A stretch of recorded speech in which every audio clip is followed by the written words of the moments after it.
दिल के टांके टूटने से जो दर्द होता है उसे पी जाया करो। इतना लिखने का, इतने कीमती समय में इतना वक्त निकाल कर आप लिख रहे हैं, तो क्या वजह है, क्या प्रेरणा है आपकी इतना लिखने के पीछे?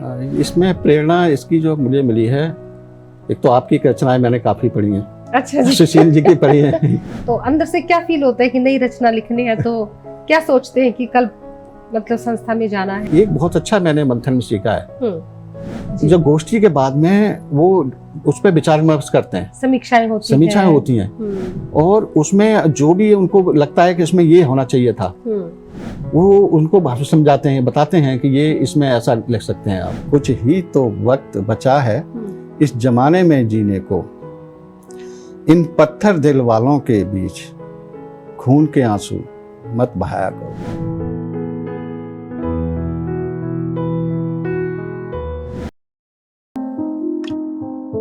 नमस्कार, प्रणाम, अभिनंदन, स्वागत।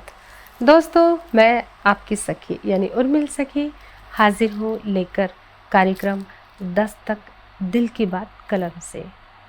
अपने सभी दर्शकों का हार्दिक अभिनंदन करती हूँ और धन्यवाद भी करती हूँ कि आपका प्यार, आपकी दुआएं, आपकी ईमेल से हमें मिल रही हैं और हमारी भी कोशिश होती है कि हर बार आपके लिए एक ख़ास मेहमान लेकर आए।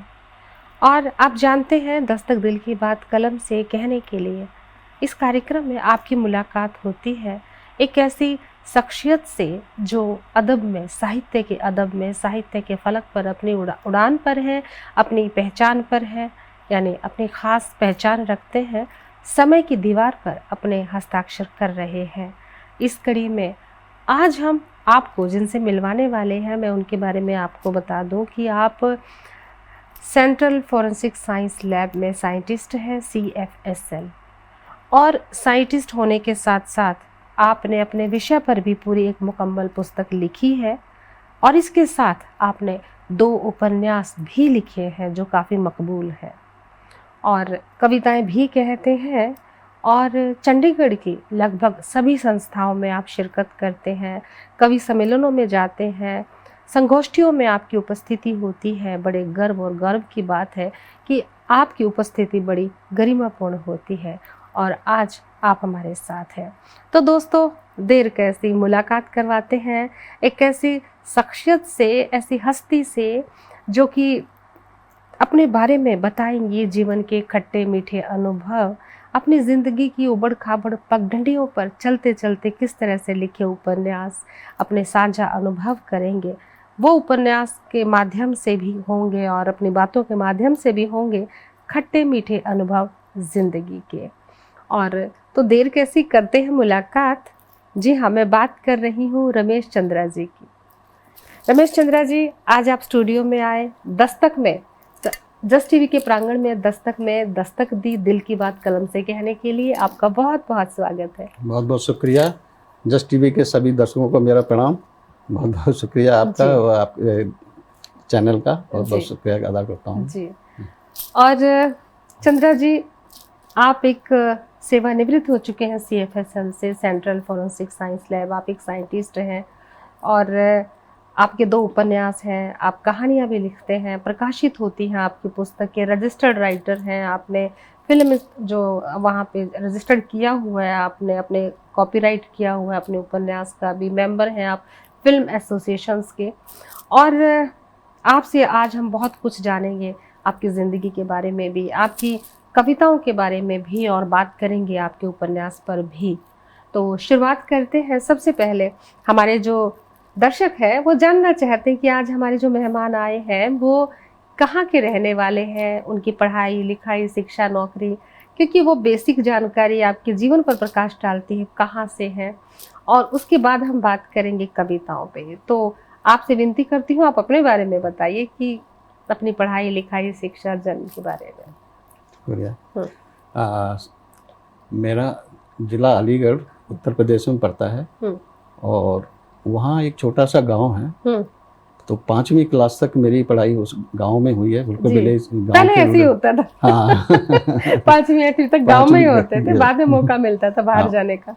उसके बाद जो मेरी पढ़ाई है वो अलीगढ़ में हुई है, प्रॉपर अलीगढ़ में हुई है। मैंने वहाँ से एमएससी किया है केमिस्ट्री में केमिस्ट्री में एमएससी किया है। और अलीगढ़ यूनिवर्सिटी तो मानी हुई है, हाँ, है ना? बहुत सुंदर बड़ी है, चर्चा में रही है। हाँ, बहुत सुंदर है और हाँ। काफी उसका अपना मान है, उसका अपने भारत में मान्यता है, लोग मानते हैं, एक नाम है अलीगढ़ यूनिवर्सिटी। देश विदेश से काफी आते हैं। और आप अलीगढ़ियों का भी नाम है कहते हैं भाई, अरे पक्का अलीगढ़ी है भैया, बच के रहो। अलीगढ़ के ताले भी काफी मशहूर है। ताले भी बहुत फेमस हैं। जी हाँ। क्या खासियत है उन तालों की? तालों की एक्चुअली वहाँ जो जिस तरह से बनाते हैं ना, वहाँ से काफी इम्पोर्ट होता है। अच्छा। काफी ताले इम्पोर्ट होते हैं, और जो उनके जो बनाने की टेक्निक है, वो घर घर में ताले बनते हैं और उनको असेंबल करते हैं। असेंबल करके वो जो उनके वर्कर्स हैं बड़ी बड़ी कंपनियों के, उनसे काम करवाते हैं और फिर उनको असेंबल करते हैं उनको। काफी बड़ी बड़ी फैक्ट्रियां हैं, उन्होंने अपना स्टाफ भी रखा है। देखिए अलीगढ़ के, आप अलीगढ़ से हैं तो मैं उस बात पे जरूर बात करना चाहूंगी, क्योंकि एक ताला मेरे हाथ भी लगा था अलीगढ़ का, और उस ताले को लॉक करने के बाद ये नहीं पता चलता था कि ये खुलेगा कहाँ से। उसके ऊपर भी एक स्क्रीन लॉक होता है। हाँ जी, हाँ जी। सामने से दिखता है कि चाबी यहाँ से जाएगी, लेकिन वो कहीं और से खुलता है। और अगर चोर उसको खोलने की कोशिश करेगा तो आसानी से, अगर वो अलीगढ़ का चोर नहीं है अगर तो वो हरियाणा पंजाब से होगा तो वो शायद नहीं खोल पाएगा। अलीगढ़ का चोर ही उस ताले को खोल सकता है। कि उस ताले की क्या खासियत है? उसमें एक्चुअली जिस तरह से वो बता, क्योंकि वर्कर्स वहाँ के होते हैं, उनको पता है क्या क्या फीचर्स हमने उसमें डाले हैं, तो मोस्टली उनको पता होता है कि कैसे कैसे क्या है ना। तो मैग्नेटिक वाले भी होते हैं कुछ, है ना, और हाँ, मैग्नेटिक लॉक भी होते हैं, है ना। तो आपको पता ही नहीं लगेगा कहाँ से खोलना। लेकिन हम अलीगढ़ वालों के बारे में आज सारा पता लगाने वाले हैं। आप इस तरह से तैयार हो जाइए। बिल्कुल बिल्कुल। अब कुछ भी रहस्य गुप्त नहीं रह सकता आपके तालों की तरह। तो आपकी जो प्रारंभिक शिक्षा है, प्राइमरी आपकी गांव से हुई, फिर आपने अलीगढ़ से कॉलेज में आपने डिग्री ली, एमएससी किया है। हाँ, उसके बाद फिर क्या रहा? उसके बाद मैंने एलएलबी मैं एडमिशन लेना चाहा था, लेकिन बीएड में मैंने एडमिशन लिया, बीएड किया मैंने उसके बाद। अच्छा। और बीएड करने का पर्पज मेरा ये था कि मैं लेक्चरर बनूं, और लेक्चरर बनते बनते मैं आईएएस वगैरह की तैयारी करूं, क्योंकि बेसिक काफ़ी नॉलेज मिलती है। बेसिक पढ़ाएंगे बच्चों को तो अच्छी अपनी भी तैयारी होगी। लेकिन क्या हुआ कि एक इंटरव्यू आ गया रेलवे का, फर्स्ट इंटरव्यू था मेरा, तो उसमें जॉब लग गया। अच्छा। तो 2 साल मैंने पटियाला में रेलवे में जॉब किया है एज ए केमिस्ट। हाँ, क्या एज ए केमिस्ट। और 2 साल के बाद फिर मैं इसमें यूपीएससी से फिर मेरा फॉरेंसिक साइंस लेबोरेटरी में सिलेक्शन हुआ, जहाँ से मैं अभी 31 को रिटायर हुआ हूँ। आप सेवानिवृत्त हो चुके हैं? हाँ जी, अभी 31 को ही हुआ हूँ, जस्ट एक हफ्ते पहले। बहुत बहुत मुबारक है, क्योंकि सेवानिवृत्त होना स्वस्थ जीवन के साथ, और आप हेल्दी वेल्दी होते हैं उस वक्त, आप स्वस्थ अपने रिटायरमेंट को एंजॉय करते हैं। उसके बाद जो दोबारा फिर से एक पारी खेलता है इंसान नौकरी के बाद, परिवार को समय देने की, बच्चों को समय देने की, बच्चों के बच्चों को समय देने की, बहुत सारी हमारी जिम्मेदारियां बढ़ जाती हैं। इंसान तो खैर रिटायर कभी नहीं होता, सेवानिवृत्त कभी नहीं हो सकता। और ये भी एक पड़ाव होता है कि आप एक सीढ़ी और आगे बढ़ गए हैं इस पड़ाव के बाद। बहुत मुबारक। और बात ये है कि नौकरी करी, फिर पहली पोस्टिंग कहाँ की हुई? नौकरी जब हमने की, जो वहाँ से पहली पोस्टिंग मेरी शिमला में हुई जी।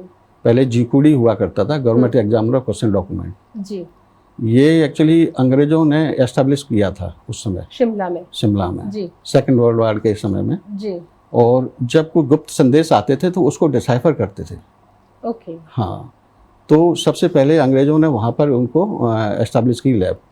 फिर हमारी स्वतंत्रता के बाद में वो फिर मॉडिफाई हो गई और वो आईबी के अंडर में आ गई। ओके, आईबी के अंडर। हाँ, इंटेलिजेंस ब्यूरो के अंडर। तो आप इंटेलिजेंस ब्यूरो के भी एक तरह से मैं जुड़े हुए हैं, उसी का हिस्सा है। हाँ जी। और दूसरी बात ये कि नौकरी भी कर ली आपने, पढ़ाई हो गई, कॉलेज हो गया, फिर नौकरी हो गई।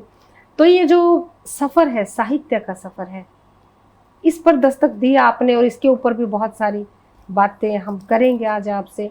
तो ये जो जुनून है, ये जो लिखने का मैं कहूँगी कि ये पागलपन, क्योंकि लिखना एक पागलपन है, क्योंकि आदमी जो राइटर होता है वो पागलपन की हद तक रात को जाग के, दिन में जाग के, वक्त बेवक्त उसका थॉट प्रोसेस चलता रहता है।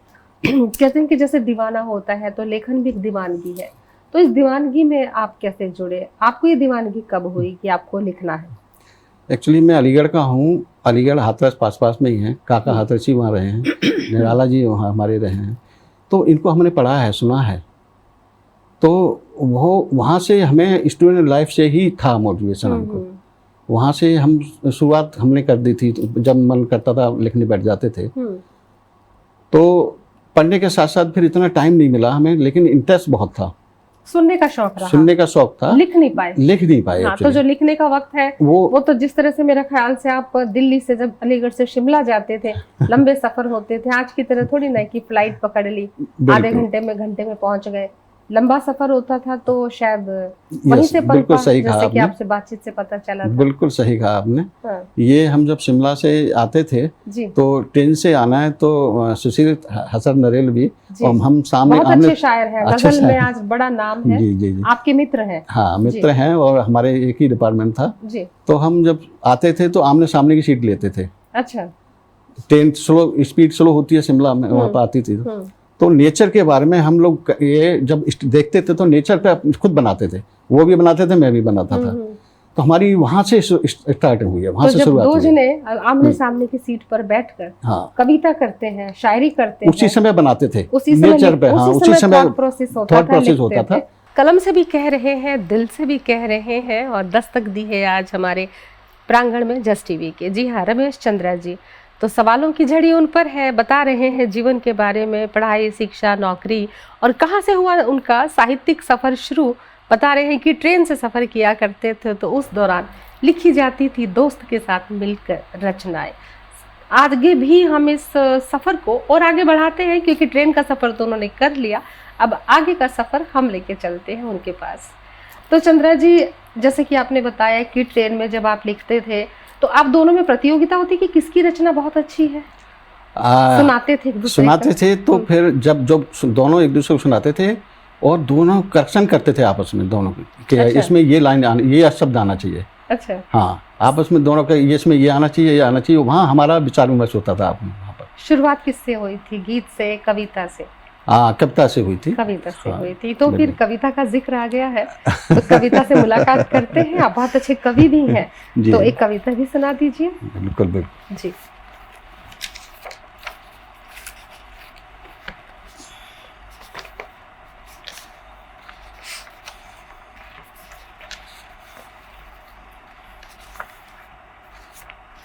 कुछ खासी कविता है जो ढूंढे से नहीं मिल रही। जी।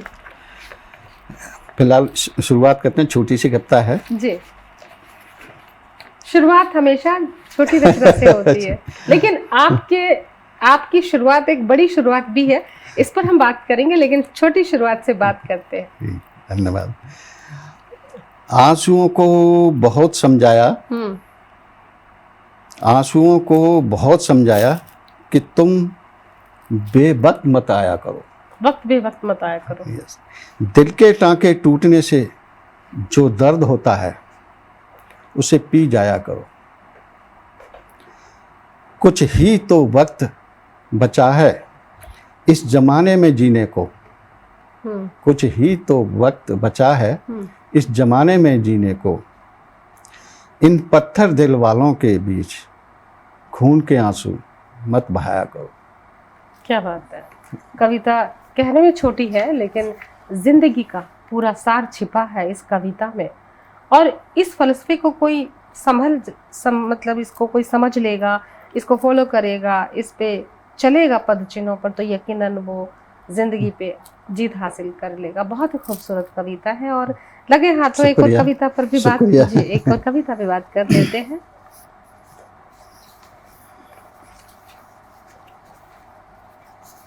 कोई भी उठा लीजिए, सारी आपकी हैं। हमारी कोई कविता नहीं है इनमें। जी। ये एक्चुअली कविता मैंने जब लिखी थी, ऑफिस से हम लंच करने आते थे, पार्क पड़ता था बीच में से, घर आते थे, तो उससे 5-7 मिनट का रास्ता है। तो उस समय एक रिक्शे वाला धूप में पेड़ के नीचे सोया हुआ था। तो मेरे उस समय उसको देखकर जो भाव आए उसके ऊपर मैंने कविता लिखी है। मैं आपका ध्यान चाहूँगा। राह में रिक्शा चालक को चादर ओढ़े सोते देखा, सपनों की दुनिया में लगाते गोते देखा, उसे ना किसी चीज के खोने का डर, ना अधिक पाने की लालसा, धरती माँ के आंचल में बेफिक्री की नींद सोते देखा। बरसात में पेड़ के नीचे, गर्मी सर्दी में आकाश के नीचे, अनथक मेहनत कर पसीना से हो तरबदर, 2 वक्त की रोटी का जुगाड़ कर सुकून से सोते देखा। मर्सिडीज को रुकते देखा तो मैंने पूछा, रास्ता पूछ रहा था क्या? तो वो बोला, नहीं साहब। फिर क्या? नींद आने की दवा पूछ रहा था। हाय हाय हाय, क्या बात है, क्या व्यंग्य है। कविता अपने चरम पर है, बहुत खूबसूरत। और कहते हैं कि थक हार कर मेहनत करने के बाद जो नींद आती है तो सिरहाना पत्थर का है या मिट्टी का है, कोई फर्क नहीं पड़ता। नींद आने के लिए दवा की नहीं, थकान की जरूरत होती है, थकने के बाद आ जाती है। और जो मखमली गद्दों पर सोते हैं उनको नींद की दवाई लेनी पड़ती है। क्या मर्म दिया है आपने, क्या पुट किया है, बहुत खूब। और बात आगे बढ़ाते हैं क्योंकि हम बीच बीच में आपसे कविताएं भी सुनेंगे। आप कवि भी हैं, उपन्यासकार भी हैं। तो एक सवाल मैं आपसे पूछना चाहती हूँ कि ये लिखने का जज्बा कब पैदा हुआ था पहली बार की शुरुआत, नींव कब रखी थी आपने? शिमला से आते जाते समय तो चलो वो एक अलग पड़ाव था, उससे पहले कब आपने सोचा था कि कुछ लिखने की भावना? ये भावना हमारे मित्र सुशील हसन नरेलवी से हमें बहुत प्रेरणा मिली है। और उन्होंने एक जो गोष्ठी करते थे मंथन के नाम से, उन्होंने बना रखा था अपना साहित्य का संस्था बना रखी थी, उनमें मैं जाया करता था।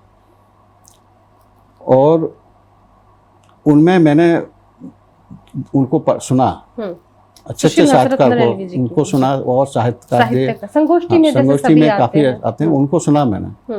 तो एक प्रेरणा मिली मुझे वहाँ से। फिर अब ऑफिस में हमारा जो काम है काफ़ी बिजी रहते थे, उसमें काफ़ी व्यस्त रहते थे।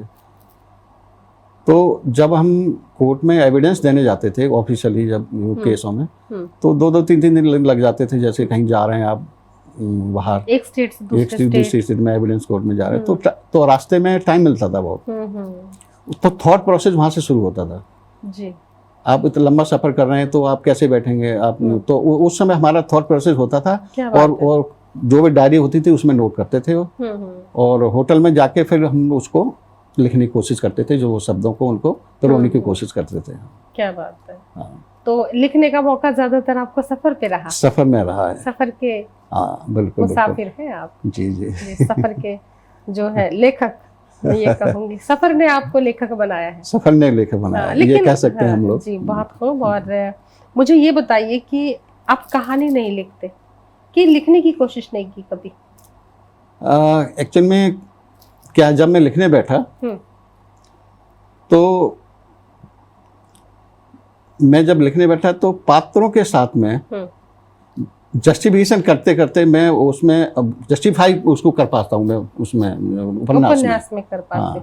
जी। लेकिन वो मैंने शॉर्ट स्टोरी या छोटी जो कहानी है उसमें वो मैं उसमें जब कोशिश की तो उसमें उनके साथ में न्याय नहीं कर पा रहा था जी, उन पात्रों के साथ में। मतलब कहा जाता है कि आपकी कविता छोटी थी लेकिन उसमें आपकी उड़ान बड़ी थी। ठीक उसी तरह आपने कविता के बाद जिस विधा को चुना, उपन्यास विधा को चुना। और लघु कथा 1-1.5 पेज की होती है, कहानी 2 पेज से लेके 20 पेज की भी हो सकती है, लेकिन आपने सीधा उपन्यास पे छलांग लगाई। तो आपने बताया कि कहानी के साथ आप पात्रों के साथ न्याय नहीं कर पाते, आपने न्याय करना चाहा इसलिए उपन्यास लिखा जी। तो उपन्यास की क्या खासियत है कि जो कि कहानी में नहीं हो पाती है? उसमें मैंने सुना है, ओम प्रकाश सोनी हैं यहाँ पर हमारे अच्छे साहित्यकार, उनको ये उपन्यास मैंने काफ़ी पढ़े हैं। तो मैंने देखा है कि जो उपन्यास में जो हम गहराई से पात्रों के साथ जस्टिफाई कर पाते हैं, हम लोग उनके साथ न्याय कर पाते हैं, तो उसको लिखने की कोशिश की मैंने। जी। तो कोशिश ये की तो लिखा, फिर हमने उनको अपने जो सीनियर्स हैं उनको मैंने उनको पढ़ाया, दिखाया। तो उन्होंने इस विषय पर उपन्यास विधा पर भी हम बहुत सारी बातें करेंगे आपसे। आप चंद्रा जी से जान रहे हैं उनके जीवन के बारे में, उनके कुछ ऐसे पहलू जिंदगी के ठीक ताले की तरह, अलीगढ़ के ताले की तरह उनके जीवन के रहस्य हैं। ऐसी चाबियां हैं जो हमारे पास है, हम खोल रहे हैं। दिल की बात दस्तक जो कार्यक्रम है, कलम से भी कह रहे हैं, दिल से भी कह रहे हैं, लेकिन चाबी हमारे पास है और खोलते हैं कुछ ताले उनके दिल के, पहुंचते हैं उनके निजी सफर तक। तो चंद्रा जी, आप उपन्यास लिखते हैं और उपन्यास बहुत ही मकबूल विधा है, इसमें आप तारतम्य जुड़ता है। लेकिन आपने कहा कि कहानी और जो उपन्यास है, इन दोनों विधाओं में आपने अंतर स्पष्ट किया कि आप न्याय नहीं कर पाते अपने पात्रों के साथ जब आप कहानी लिखते हैं। उपन्यास में आप अपने पात्रों के साथ न्याय कर पाते हैं, इसका क्या कारण है? इसका कारण क्या, पात्रता, जैसे कभी आप लंबे सफर पे जा रहे हैं या छोटे सफर पे जा रहे हैं आप, है ना, तो लंबे सफर में जाने से क्या होता है कि आप अपने पात्रों के साथ अच्छे से न्याय कर पाते हैं। जी, है ना। आपने तो वही बात कह दी कि अब दिल्ली से आगरा तक जाना है तो फिर आप नजरअंदाज हो जाते हैं, लेकिन जब आप कन्याकुमारी से कश्मीर तक का सफर करते हैं तो रास्ते में ना जाने कितने पड़ाव, कितने शहर, कितने चेहरे आप स्टेशन पर देखते हुए जाते हैं। और उन पात्रों का जिक्र बारी बारी जो पात्र आएगा कुछ समय के बाद उतर जाएगा ट्रेन से, लेकिन कुछ पात्र उपन्यास में ऐसे होते हैं जो एक बार अपना रिजर्वेशन करवाते हैं और अपने डेस्टिनेशन तक, लास्ट तक चलते हैं। वो तो मेन लीड कैरेक्टर होते हैं, मुख्य चरित्र होते हैं, नायिका हो या नायक हो, कुछ इस तरह के। और मैं आपकी बात से पूरी तरह सहमत हूँ कि लेकिन ये उपन्यास लिखने का जो कंटेंट है क्या है, आप किन विषयों पर लिखते हैं? मेरा जो उपन्यास लिखने का है, जो मेरी सोच है, मेरे जो है वो केवल रिश्तों की, जो सामाजिक जो हमारे जो रिश्ते हैं, बिगड़ते बनते जो रिश्ते हैं, जो मैंने अनुभव किया है, मैंने देखा है। जब मैं कोर्टों में ऑफिशियली अपने एविडेंस पे जाता हूँ, आप अपने एविडेंस के लिए कोर्टों में जाता हूँ, तो मैंने देखा है जो फैमिली कोर्ट्स हैं उन पर लाइन लगी हुई है। अच्छा जी। परिवार, बच्चे, मैंने देखा है क्या हाल हो रखा है, आपस में लड़ाई झगड़े इस तरह से। और माँ बेटा भी प्रॉपर्टी के, माँ बेटे आपस में प्रॉपर्टी के केसेस तो बहुत ऐसे। अच्छा। मतलब रिश्तों को तार तार होते हुए भी देखा मैंने। तो ये चीजें आपसे कई बार सहन नहीं होती, आपके अंदर का जो लेखक है वो जाग गया और इसीलिए मेरा उपन्यास जो है पल पल बदलते रिश्ते। कहाँ है आपका पल पल बदलते रिश्ते, अपने दर्शकों को दिखाएं जी। पल पल बदलते रिश्ते मैं दिखाती हूँ जी। देखिए दोस्तों, एक सरकारी नौकरी में सेवा निवृत्त हो चुके हैं, लेकिन सेंट्रल फॉरेंसिक साइंस लैब में साइंटिस्ट हैं और साथ साथ जिंदगी को पढ़ते लिखते हैं। और पल पल बदलते रिश्ते उपन्यास पर कलम चली है, क्योंकि आप कोर्ट कचहरी में रिश्तों को देखते हैं तार तार होते हुए, जिंदगी में देखते हैं और आपको उद्वेलित करती है, आपको पीड़ा होती है ये सब देखते हुए। एक उपन्यास और है आपका। हाँ, ये उपन्यास है हमारे, ये बॉलीवुड की लाइब्रेरी में है जी, मैंने पब्लिश नहीं पाया और बाकी कॉपीराइट हो रखा है। ये है। अच्छा, ये प्रकाशित अभी पुस्तक के रूप में नहीं, पुस्तक के रूप में नहीं है, लेकिन ये कॉपीराइट हो रखा है, कॉपीराइट हो रखा है। बहुत खूब। और एक किताब और है आपकी जो आप अपने सब्जेक्ट पर लिख चुके हैं। हाँ, ये किताब, ये जो मेरा क्षेत्र है काम करने का, जो सरकारी क्षेत्र, हैंडराइटिंग एक्सपर्ट्स के रिगार्डिंग है और साइंटिस्ट है, हैंडराइटिंग एक्सपर्ट है और इसी पर विषय पर किताब लिखी है जो लैब के बच्चे पढ़ते हैं, आगे इन पे काम हो रहा है। अपने विषय पर जो इनका जॉब है, इनका जो विषय रहा, उसी विषय पर लिखी पुस्तक है और लोग इसको पढ़ना पसंद करते हैं जो करियर फोकस होते हैं इस फील्ड के लिए। और दोस्तों, बातों का सिलसिला और बढ़ाते हैं चंद्रा जी से आगे के बात रिश्तों की हो गई है, बात कविताओं की हो गई है, तो कविताओं की ओर आगे बढ़ते हैं। फिर आप हर विषय पे लिखते हैं, लगभग रिश्तों पे लिखते हैं, समाज पे लिखते हैं, प्रकृति पे लिखते हैं और समाज में जो कुछ घटित हो रहा है, मतलब एक राइटर हैं आप, तो जाहिर सी बात है कि आपकी हर विषय पे कलम चलेगी। और विषय, मुझे लगता है कि विषय किसी चीज़ का मोहताज नहीं है, भाव किसी चीज के लिए उमड़ सकता है, किसी भी विषय पर कलम चल सकती है। कई बार हम ऐसा नहीं कह सकते कि भाई इसी विषय का लेखक है, वो लेखक ही क्या जो किसी विषय में बंध के रह जाए, लेखक का विस्तार होता है। तो आप सामाजिक रचनाएं भी लिखते हैं, तो हो जाए फिर एक सामाजिक बिल्कुल रचना? बिल्कुल जी।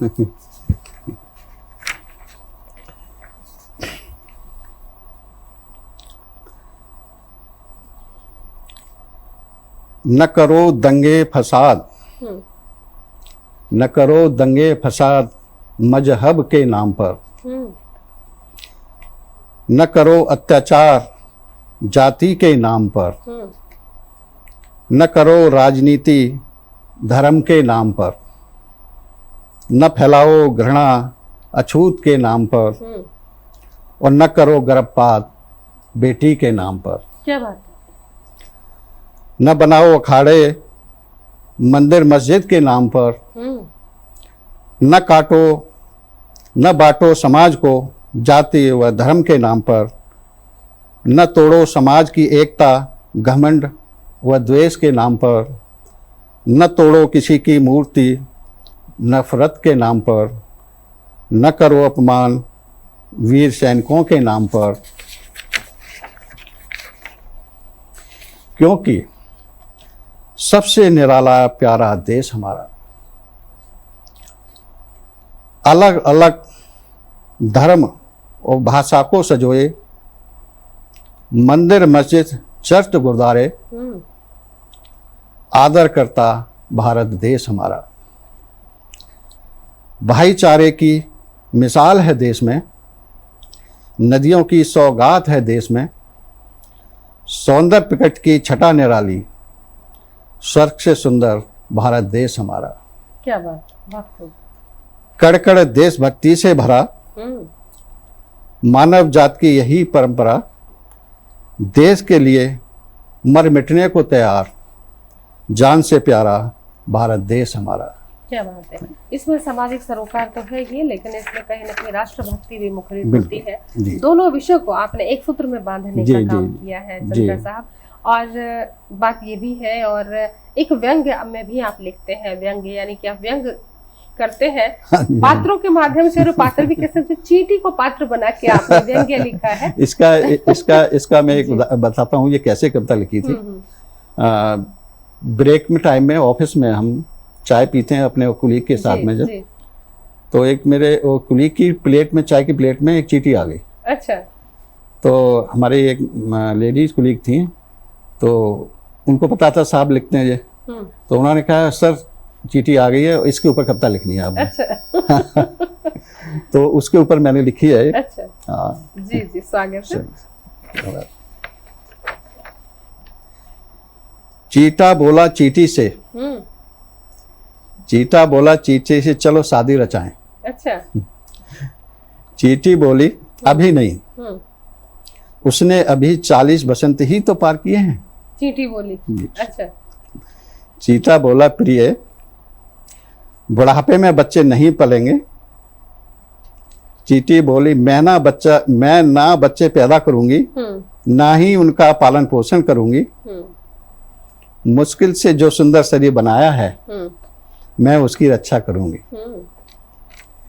चीता बोलो प्रिय वंश को आगे बढ़ाना है, माँ बाप का इकलौता हूं इसलिए शादी रचाना है। चींटी बोली रे बुद्धू शादी में झंझट है भारी, लिव इन रिलेशन क्या नहीं है काफी। क्या बात। जी। मानव दौड़ा है पैसे की ओर, उनकी नजरों में रिश्तों का नहीं है कोई मोल। मत कर मानव जात की होड़, उनमें लगी है अपनों का गला काटने की दौड़। क्या बात है। देखिए ये होता है राइटर। ये बताइए कि आप दिन ब दिन कविताएं बहुत आपकी प्रकाशित होती हैं अखबारों में, पत्र पत्रिकाओं में, तो इतना लिखने का, इतने कीमती समय में इतना वक्त निकाल कर आप लिख रहे हैं, तो क्या वजह है, क्या प्रेरणा है आप कितना लिखने के पीछे? इसमें प्रेरणा इसकी जो मुझे मिली है, एक तो आपकी रचनाएं मैंने काफ़ी पढ़ी हैं। अच्छा जी। सुशील जी की पढ़ी है जी। और जो आपने संस्था मंथन जो बना रखी है जी, मैं गोष्ठियों में मैं जाता हूँ जी, तो इनसे काफी मुझे इससे प्रेरणा मिली है, जो लिखने संस्थाओं की से। संस्थाओं से। बहुत सारे राइटर आते हैं उनसे अपनी वो पढ़ा अपनी है। सुनाते हैं। जी जी जी, उनसे काफी प्रेरणा मिली है मुझे लिखने तो की। फिर हर बार रचना एक नई होती है तो जाहिर सी बात है कि गोष्ठी में जब जाना है हर बार महीने में 1-2 बार तो एक नई रचना के साथ दस्तक देते हैं। तो अंदर से क्या फील होता है कि नई रचना लिखनी है, तो क्या सोचते हैं कि कल मतलब संस्था में जाना है? संस्था में जाना तो कोशिश यही करते हैं कि हम एक उससे पहले जो सुनाई उससे अच्छी कविता लिखें, या कुछ अच्छा हम वहाँ पर अपने जो हमारे जो सीनियर हैं हमें कम से कम उत्साहित करें। एक बहुत अच्छा मैंने मंथन में सीखा है कि वहाँ जो हमारे वरिष्ठ साहित्यकार हैं ना, जो गोष्ठी के बाद में वो उस पर विचार विमर्श करते हैं, समीक्षाएं होती हैं और उसमें जो भी उनको लगता है कि इसमें ये होना चाहिए था, वो उनको समझाते हैं, बताते हैं कि ये इसमें ऐसा लिख सकते हैं आप। हाँ, ये तो है जो ये मैंने बहुत अच्छा सीखा, उससे मैंने अपने आप को इम्प्रूव किया है इसमें। जी जी, यानी जो नए लेखक आते हैं वो वरिष्ठ लेखकों के संरक्षण में अपना रचना पाठ करते हैं और उसमें जो एक मुकम्मल सुधार की गुंजाइश रहती है, तो हमारे जो वरिष्ठ साहित्यकार हैं वो उनको सलाह मशवरा देते हैं कि इसमें ये बदल लो, इसमें ये शब्द बदल लो, तो एक रचना निखर उठती है। और आप जानते हैं कि जब रचना निखरती है तो साहित्यकार निखरता है, और यही सब होता है हर साहित्यकार के साथ होता है, ना सिर्फ चंद्रा जी के साथ। लेकिन चंद्रा जी ने बहुत ही सटीक बात बताई है, वाकई ये एक बहुत खूबसूरत बात होती है। एक मैंने आपका उपन्यास सैल्यूट पढ़ा है जी, इतना सुंदर था, इतना लेखन, उसमें मुझे बहुत कुछ सीखने को मिला उस सैल्यूट से, जी, है ना। और बाकी मैंने आपकी बहुत रचनाएं पढ़ी हैं, जो भी की पढ़ी हैं, लेकिन मुझे अंदर तक उसने काफी प्रेरित किया, आपके सैल्यूट ने। बहुत शुक्रिया। और जाहिर सी बात है कि हम जब जिस विधा में हमको लिखना होता है तो हम अपनी विधा के रिगार्डिंग उसी के रिगार्डिंग हम कुछ वो चीज़ें पढ़ते हैं जो हमें और बेहतर कला शिल्प, उसकी सुंदरता, उसके अलंकार, उसकी खूबसूरती को निखारे। बिल्कुल, है ना। तो ये तो स्वाभाविक है। बहुत शुक्रिया आपने हमें पढ़ा। और शहर में और भी बहुत अच्छे उपन्यासकार हैं, जैसे कि आपने जिक्र किया था सोंधी साहब की, तो बात ही क्या, 26 उपन्यास लिख चुके हैं। और जाहिर सी बात है जब हमारे प्रेरणा स्रोत इतने अच्छे हों तो हमें भी और अच्छा लिखने की जिज्ञासा रहती है, अभिलाषा भी होती है। बिल्कुल। और ये तो रही उपन्यास की बात। तो घर पे आपको कैसा माहौल है जब आप लिखते हैं? तो आपके घर में आपकी धर्म पत्नी को या आपके परिवार में और कितना सहयोग रहता है बतौर लेखक आपको? बतौर लेखक वो भी हिंदी की रही हैं, हिंदी की हैं, तो उनको पता है और वहाँ से मुझे पूरा सपोर्ट मिलता है, प्रेरणा मिलती है उनसे। जी हाँ, काफी सपोर्ट मिलता है। पढ़ती हैं, तारीफ करती हैं, प्रशंसा की भी। हाँ, समीक्षा भी करती है रचना पे कि ये अच्छी है या नहीं, या इंटरेस्ट नहीं है? नहीं, इंटरेस्ट है उनको। अच्छा, तो ये बहुत अच्छी बात है। और बल्कि हिंदी के होने के नाते, हिंदी में एमए है वो, तो कुछ शब्दों का उनको मैं बल्कि पूछता हूँ उनसे कई बार। अच्छा, इसका क्या मतलब, क्या ये होना चाहिए, क्या पर्याय होता है, तो वो बताती है कभी कभी ये इसका ये है। क्या बात है चंद्रा जी। हम तो यही दुआ करते हैं कि आपकी धर्म पत्नी जिस तरह से आपकी किताबों को पढ़े उससे ज्यादा आपको पढ़े, और जितना आपको पढ़े उससे ज्यादा आपकी लेखनी को पढ़े, ये तारतम्य बना रहे, दुआ करते हैं और अगली रचना के लिए आपसे विनती करते हैं। धन्यवाद।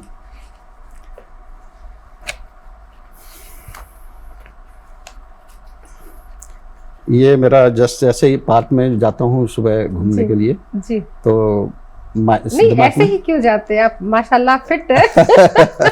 ये आपने पहले ही कह दिया कि मैं ऐसे ही पार्क में जाता हूँ। पहले से अपने आप को ऐसी पोजीशन ना आए, पहले से हमारी आदत है ये कि शिमला में रहा हूँ, ये हूँ, तो सुबह वॉकिंग के लिए जाता हूँ। जी, मुझे किस्सा याद आता है। कहते कि एक बड़ा हेल्दी सा बंदा था, अपने ऊपर मत लीजिएगा, बड़ा हेल्दी बंदा, कहते पार्क जाता हूँ, सैर करता हूँ, इसीलिए फिट हूँ। तो भाई तो उसने क्या कहा कि मैं देखने में भले ही कम फिट दिखता हूँ लेकिन मैं अंदर से फिट हूँ, मुझे कोई रोग नहीं है, मैं निरोग हूँ। तो कई बार हम अंदर से निरोग होते हैं, बाहर से जो है हम लगता है कि हम स्वस्थ नहीं है, और कई बार देखने में निरोगी काया लगती है लेकिन शरीर में बहुत रोग होते हैं। बिल्कुल सही कहा आपने। तो ये जो सुबह की सैर है और ये जो चीजें हैं, ये अंदर से भी आपको निरोगी करती है, बाहर से भी। बिल्कुल जी। तो आप यूं ही आप घूमने गए थे सैर के लिए? नहीं, जाते हूँ, मैं डेली जाता हूँ। तो क्या हुआ? तो वहां से मेरे को कुछ फूल वगैरह उनसे कुछ प्रेरणा मिली। क्या बात है। तो जी। लिखा है मैंने, उतारा है, कोशिश की है। हम्म। चमेली ने गुलाब से पूछा, अच्छा, क्या बात है। चमेली ने गुलाब से पूछा, तुम्हारी अंतिम इच्छा क्या है? गुलाब बोला, मेरी इच्छा तो सबको पता है, मेरा काम ही खुशबू और खुशियां देना है, लेकिन क्या? आज के युग में दिल मायूस है। अच्छा। समाज धर्म जाति से ग्रसित व भरपूर है। चमेली बोली, तुम केवल अपनी इच्छा बताओ, मानव पर टिप्पणी करना हमारा काम नहीं। अच्छा, चमेली ने, गुलाब ने कहा, चमेली ने कहा अपनी अच्छा, अच्छा अच्छा, चमेली ने कहा कि मानव पर टिप्पणी करना हमारा काम नहीं। वाह। गुलाब बोला, मैं चाहता हूं कि वतन के रखवालों के काम आऊं। अच्छा। उनकी हर खुशी और दुख को अपनाऊं।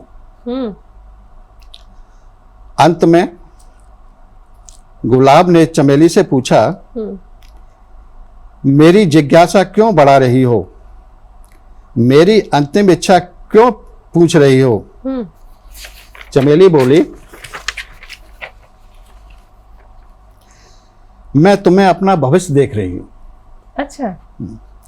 आज वैलेंटाइन डे है, इसलिए शादी का प्रस्ताव रख रही हूं। क्या बात है, क्या बात है चंद्रा जी। तो बहुत ही खूबसूरत तरीके से, मतलब आपने प्रकृति के जो हमारे फूल पौधे हैं उनको भी पात्र बना के उनके माध्यम से संवाद स्थापित करते हैं अपनी रचनाओं में। बहुत ही अनोखा आपका हुनर है, बहुत ही खूब कोशिश की है मैंने। जी, कोशिश लाजवाब है। और आप किस वक्त लिखते हैं? वही बस सुबह टाइम मिलता है ऑफिस जाने से पहले, या ऑफिस के बाद, या सैटरडे संडे जब छुट्टी होती है शनि इतवार की, तो टाइम निकालने की कोशिश करता हूँ उसमें। और अब तो सेवानिवृत्त हो गए, तो अब तो सेवानिवृत्त हो गया। वो मैं उम्मीद है बहुत उपन्यास आने वाले समय में कोशिश करूंगा पूरा लिखने की। और जी, और बहुत अच्छा लगा आपसे आज मिल के, दिल के ताले खोले, अलीगढ़िया से हमने बात करी, और बहुत ही खूबसूरत, बहुत ही पाक साफ दिल से, बहुत ही खूबसूरती से आपने अपने दिल के जज्बात रखे, कविताएं रखी, आपने दस्तक में दस्तक दी, हमारे प्रांगण में दस्तक दी। चंद्रा साहब, बहुत बहुत शुक्रिया। बहुत बहुत शुक्रिया, धन्यवाद आपका भी, और जस्ट टीवी का भी धन्यवाद जी, और सभी दर्शकों को मेरा प्रणाम। जी दोस्तों, आज आपकी मुलाकात हुई रमेश चंद्रा जी से, और जाना उनके बारे में, उनके जीवन के बारे में, उनकी यात्रा के बारे में। और आप अपनी राय, प्रतिक्रिया, सुझाव हमें दीजिए info@justbroadcasting.com पर। यूं ही अपना प्यार बनाए रखिए, और अब मुझे और चंद्रा जी को दीजिए अनुमति, क्योंकि मुझे तो फिर लौट कर आना है एक और मेहमान लेकर। लेकिन हम दोनों को, चंद्रा जी को और मुझे, इस वक्त दीजिए अनुमति। प्रणाम।